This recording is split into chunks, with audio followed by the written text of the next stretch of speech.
of Border Angels, a pro-immigration group, and he joins us. Enrique, thanks for coming on. Hey, Tucker. So I understand that you're for more immigration into the country, but I can't imagine you would support people walking across Mexico and just showing up, expecting to be let in. If that were to happen a lot, we would no longer be a country.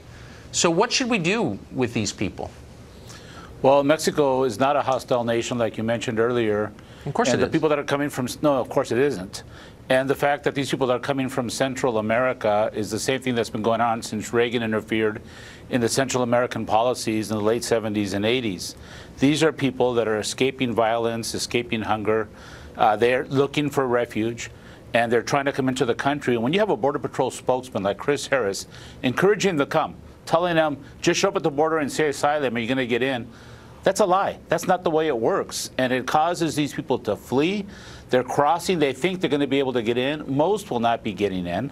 But I'm not really sure why I don't know why you would feel an obligation to defend the government of Mexico, which is abetting illegal immigration into our country, which has been literally for years, which has trained people explicitly with documents that we have on how to get into this country illegally. I don't know why you would be flacking for them. I don't know what's in it for you exactly, but let's stop lying about it. Mexico could stop this right now. Mexico is a very long country. It's a long way from Honduras to Tijuana. They could stop this, but they're not. This is an act of hostility. The thing is that we allow the freedom of people to be able to travel freely within the country, as a lot of countries do in the world. And I will defend Mexico because you're lying. Why don't you show me a document where the Mexican government is training people, like you just said, to cross into the United States? The Mexican government isn't doing that. Are there people doing that? There may be. Really? Because they were giving that, you know. I'm sorry. I win with superior knowledge here. The Mexican, no, superior arrogance. Of course it is. I know you're from San Diego, and your racism and ignorance is very well known. Right? Okay. Yeah, look, the Mexican government has given instructions to people. I've seen them with my own eyes on how to get across the border.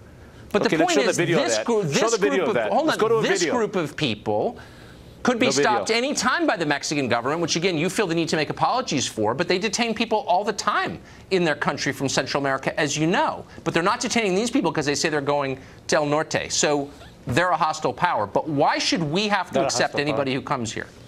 Most people aren't coming to the United States. Most undocumented people go elsewhere. They have no desire to come here. Of the 250 million undocumented people in the world today, the United States has 11 million. And that flow has shifted dramatically, dropped 40% in the last 5.5 years. But why should we take any? No, but you're missing it. Why should we take any? There are a lot of people who want to come here legally. Yeah, but there's no way for these people to come in legally. And the United States interfering in these countries, the demand for the drugs, invading a sovereign land like Iraq, or interfering in the civil wars of Central America, that causes people to flee.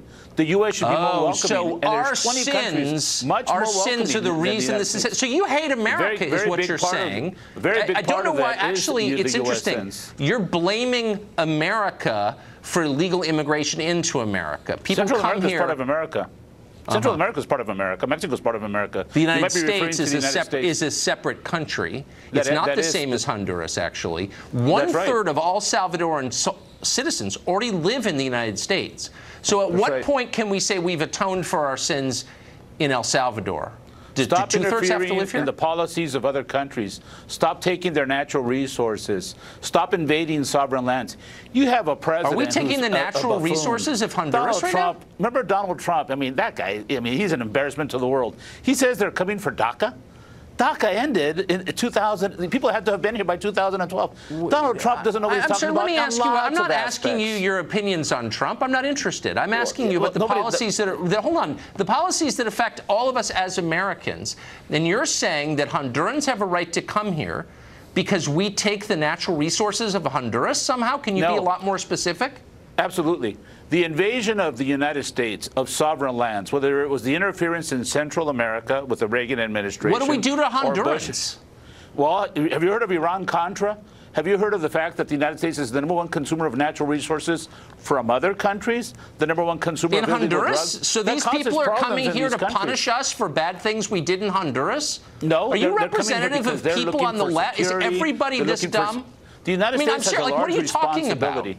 And when they invade sovereign lands, when they take from sovereign lands, they should be a more welcoming nation, and they are not. But there's no legal way for the people to come okay. in.